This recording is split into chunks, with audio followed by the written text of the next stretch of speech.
بسم اللہ الرحمن الرحیم۔ السلام علیکم ورحمۃ اللہ وبرکاتہ۔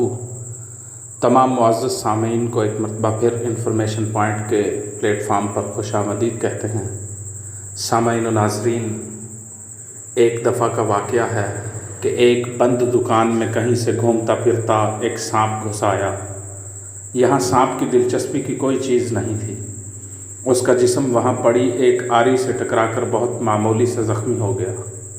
گھبراہٹ میں سانپ نے پلٹ کر آری پر پوری قوت سے ڈنک مارا۔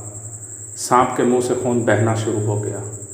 اگلی بار سانپ نے اپنی سوچ کے مطابق آری کے گرد لپٹ کر اسے جکڑ کر اور دم گھونٹ کر مارنے کی پوری کوشش کر ڈالی۔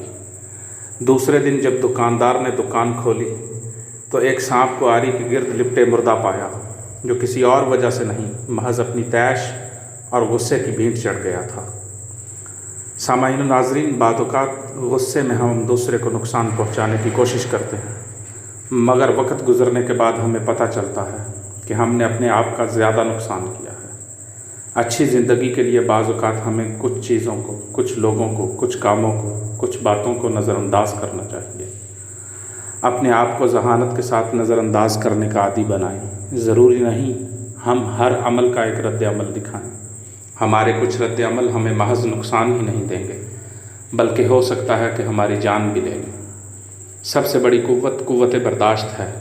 صبر ایک سواری ہے جو اپنے سوار کو گرنے نہیں دیتی، نہ کسی کے قدموں میں، نہ کسی کی نظروں میں۔ والسلام علیکم ورحمۃ اللہ وبرکاتہ۔